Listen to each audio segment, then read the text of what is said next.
Hello, Brains, and welcome back to On the Edge with April Mahoney.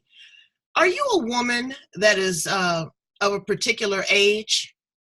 Have you just think that life has just paused because you're going through the menopause? Do you understand the signs and symptoms? How are you reacting? How are you responding? And what are you doing to get better? Some are using hormone replacement therapy. Some are just struggling with it. The hot flashes, the mood swings, the weight gain. Well, we have an expert here, and her name is Lauren Chiren, and she is from the UK. She used to be in the financial services, but early in her 30s, she started having signs and symptoms of what she thought was early onset dementia, which was a part of the pause.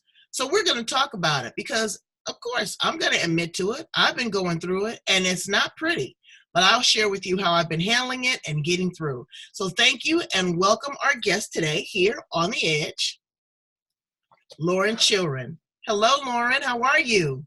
Hey, Pro, I'm really good. How are you? I'm wonderful. Thank you so much for being here, all the way from the UK. I've gotten so many great guests from over there. I want to see if women are going through the same thing that we're going through here in the United States when it comes to the change of life, hormones, and the menopause. So tell us a little bit about your experience and who you are and how you show up in the world.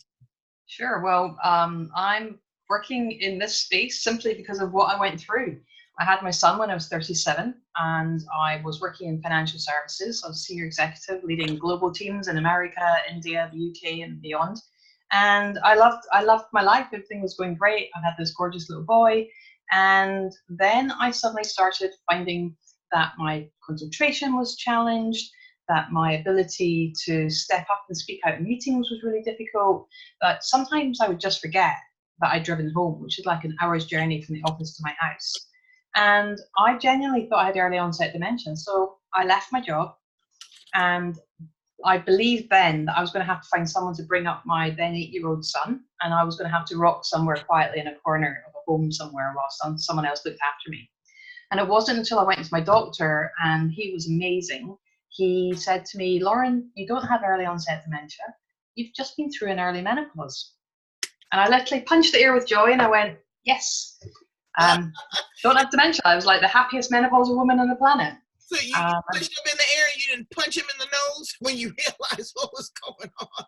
I didn't punch him at all. He was my savior. So no, I just punched the air with joy going, yeah, I get it now. It makes sense. Mm-hmm. But because I was on the contraceptive pill that meant I didn't have monthly bleed, because I was below the normal age of 45 to 55, and because I had quite a stressful life, but I thrived on that, I didn't join the dots because no one had ever spoken to me about menopause before.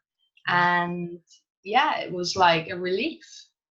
Well, in your 30s, that's not really a conversation that people are having unless you've had, a hysterectomy or you've had some other, female problems. Thyroids can also can bring on that. So what were some of the symptoms that you were having when you said early onset dementia? You said that you were having memory loss, and what else? Yeah, I think the early onset dementia was just struggling with memory, trying to form words in my mouth, not having the confidence to speak up in meetings. I mean, I was the only female in my team, so there's 18 of us, and it was a very male-dominant environment. I would suddenly kind of find myself withdrawn. I found that I was outside the circle of trust in the office. And just generally, having had a grandparent go through Alzheimer's, I recognized a lot of the symptoms. And that's what made me think I had early onset dementia. Okay, so then you come to the realization, okay, it's not early onset dementia. This is the menopause. Tell us the difference when they went to define actually what these symptoms were, separating one from the other. What did the doctor tell you?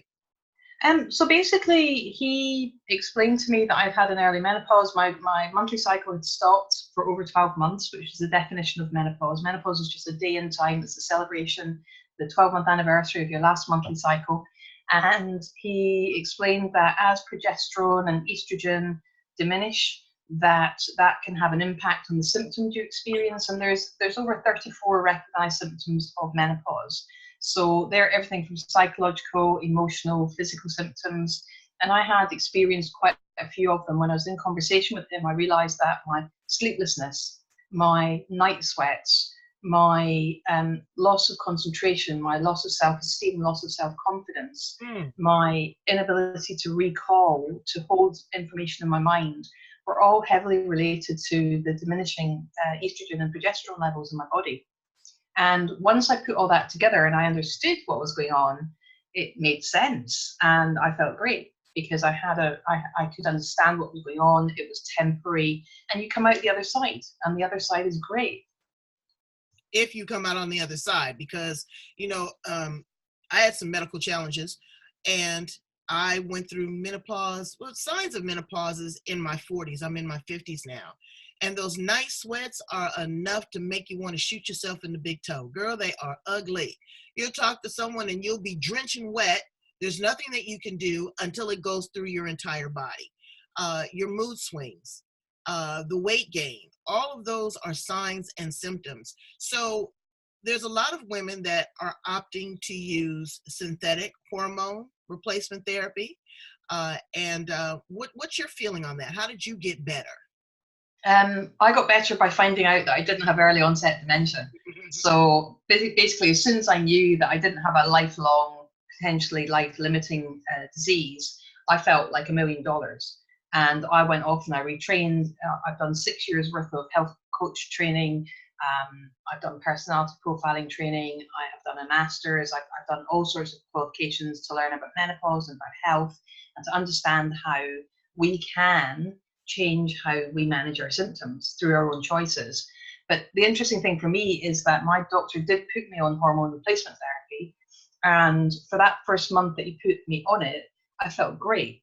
I felt great psychologically because I now knew what was going on with me. Physically, apart from the night sweats, I hadn't had that many symptoms. Well, I had a couple of symptoms, but they weren't that bad.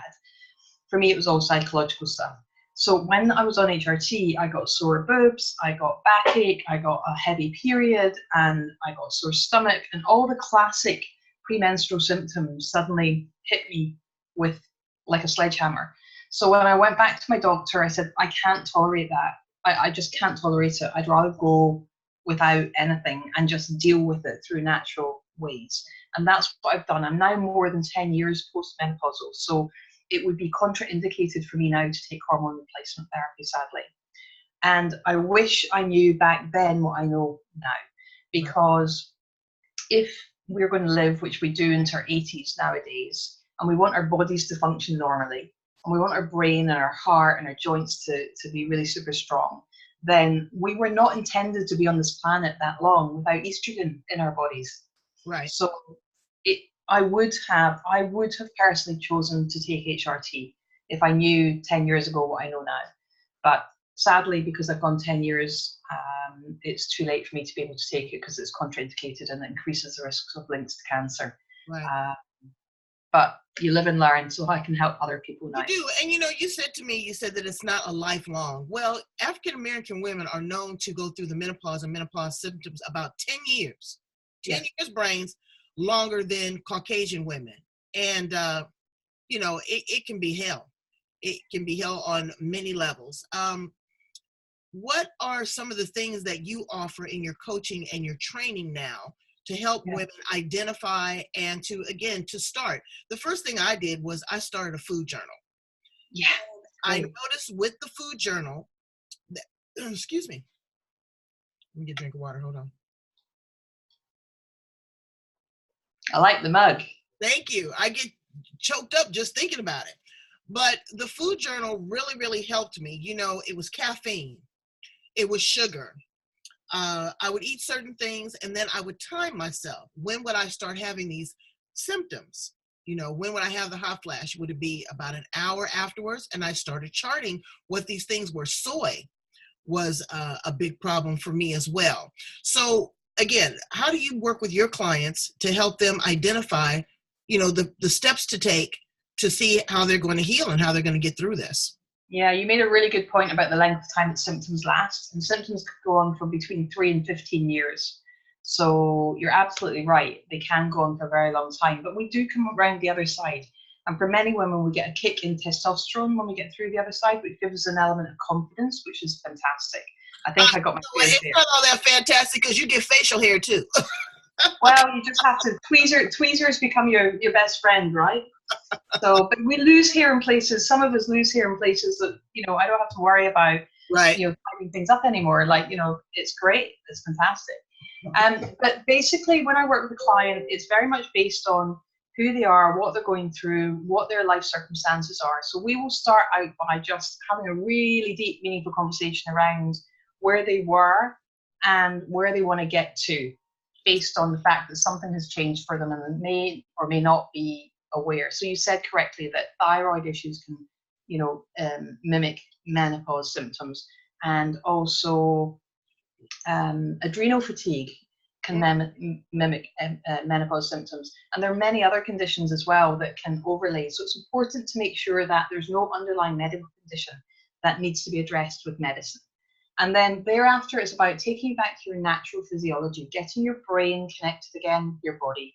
Because we live in a Western world, typically in the US and the UK, whereby we get drawn into eating and drinking things that our bodies weren't intended to. You identified caffeine and sugar.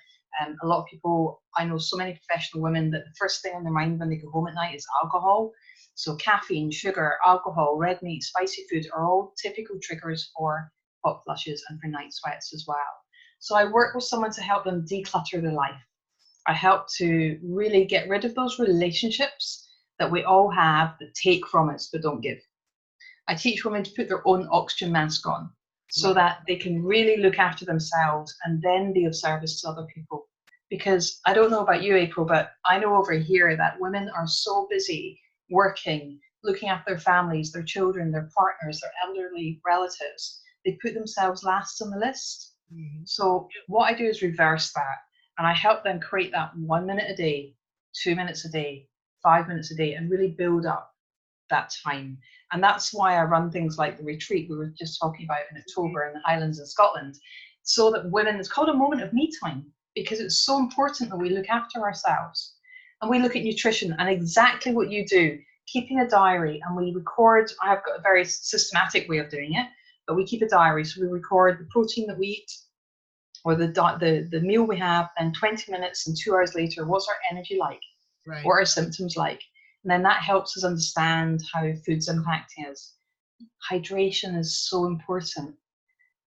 If we're having night sweats and we're having hot flushes and we're not hydrating ourselves, our body systems can't work properly. So we've got to be well hydrated and moving our bodies, getting that heart rate going.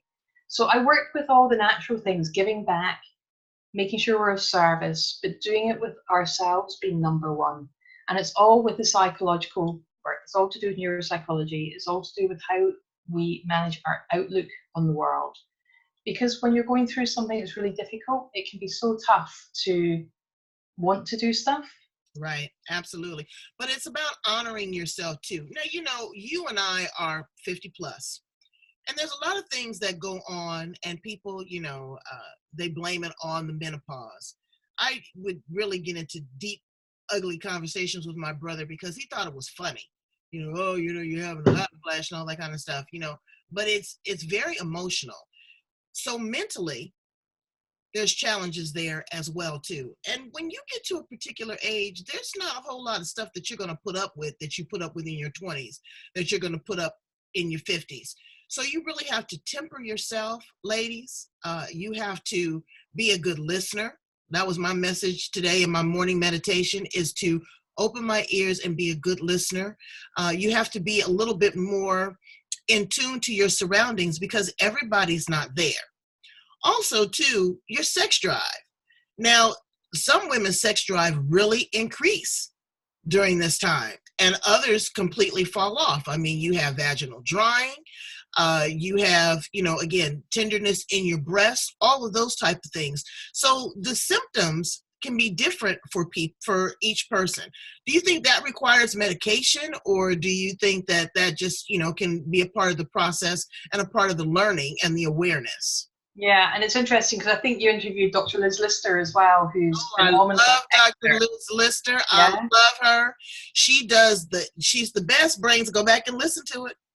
Yeah, she's amazing. And so I've had good conversations with Dr. Liz. And it's quite interesting because when you talk about libido and sex drive and vaginal dryness and vaginal atrophy, simply there's a couple of different things to look at. One, I work with a psychosexual doctor over here because if you've lost your libido, typically there's a psychological element to that as well as a physical element. So you need to take out the sex drive and the sexual function and as into two separate things because they are managed and dealt with very differently.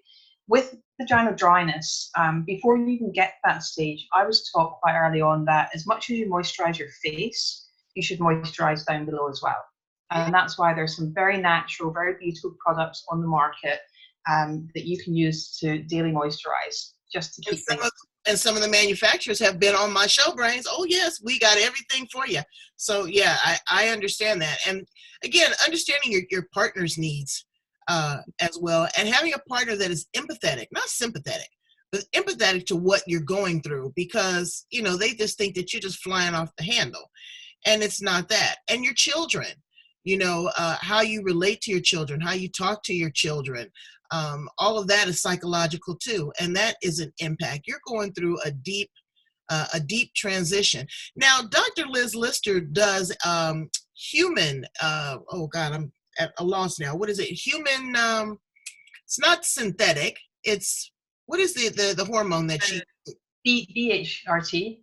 Yes, BHRT. So that is kind of like a, for the lack of a better term, synthetic replica of the human hormones that we're replacing?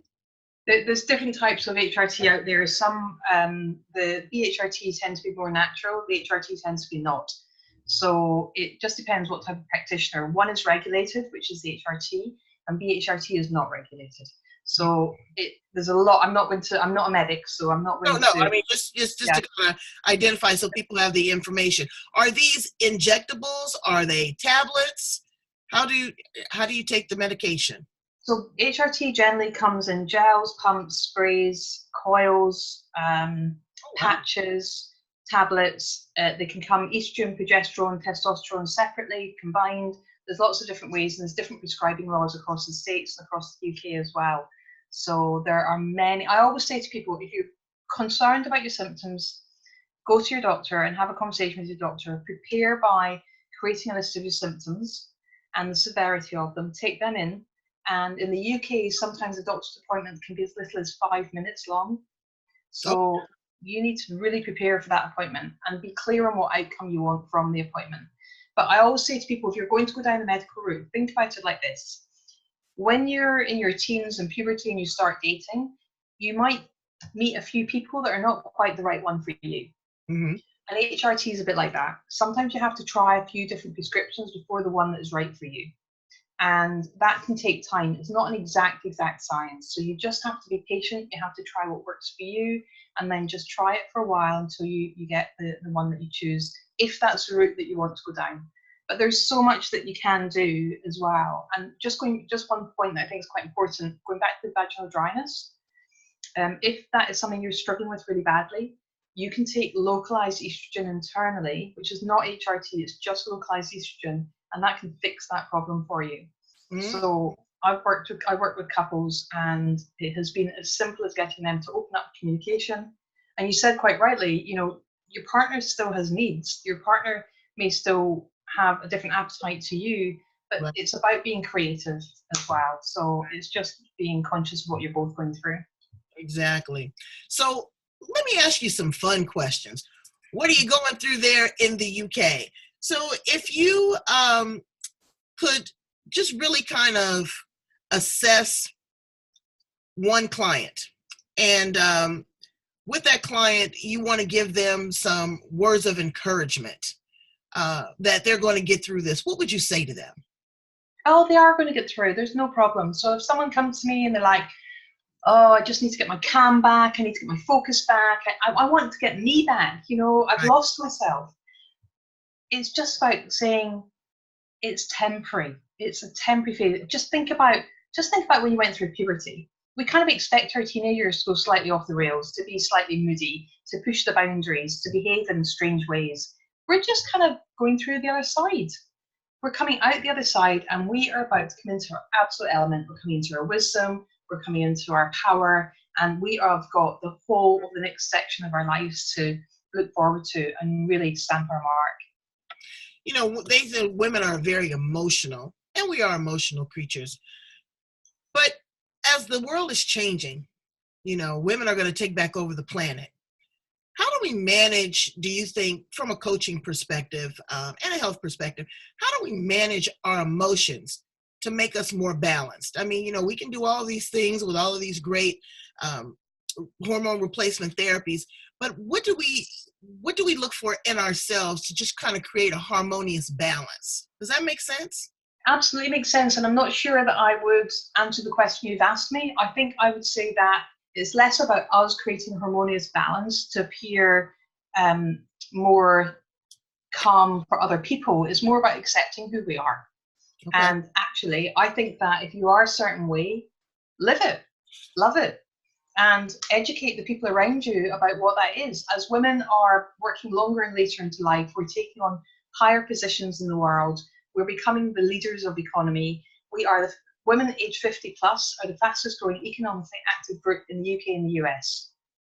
You're right, we are taking over. So why change us? Why not change the people around us to accept us for who we are? Well, girl, that's a tall order, okay? That's because... That's my mission. Exactly. And you worked, and I asked you this question because you worked in a very high stress position before, mostly male dominated. Did you find that you had a little bit more testosterone?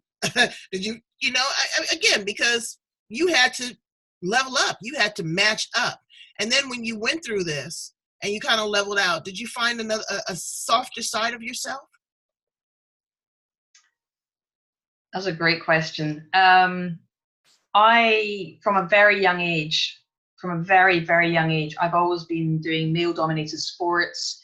I've always had male-dominated roles. I'm just quite masculinely wired. Mm-hmm. However, I think that as a result of my experience, I learned that I've been putting on a corporate mask for years.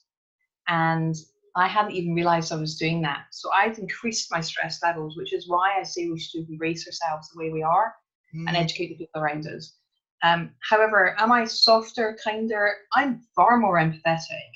Right. I'm far more accepting of the woman that's got a monthly cycle problem or endometriosis or IBS or infertility issues, all things I'm qualified to coach on now and to support people through. But I think it's very much about raising awareness. It's about accepting the person as they are. Right. And yeah, I think there's probably, having my sons probably brought out the feminine side in me. Mm-hmm. Well, that's good. And so how to get in contact with you, Lauren? People want to know, they want to touch you, they want to work with you. I know that you have an online presence. I do. So the website is womenofacertainstage.com and Facebook is the same, Women of a Certain Stage. They're probably the two easiest ways to get hold of me. And if you want to send me an email direct, it's Lauren, LAUREN, at womenofacertainstage.com. Thank you. Well, I think that you are doing amazing work, and thank you so much, because we need all of the great help that you can offer us. It is a trying time, Brains, but there's nothing to be ashamed about or embarrassed about. There are tons of options out there. You know, a little bit of trial and error. Everybody's different. Check in with your physician, see what you can do, and contact great people like Lauren there in the UK that is, dedicating their life to help us get through it, because the struggle is real. Take it from somebody that knows.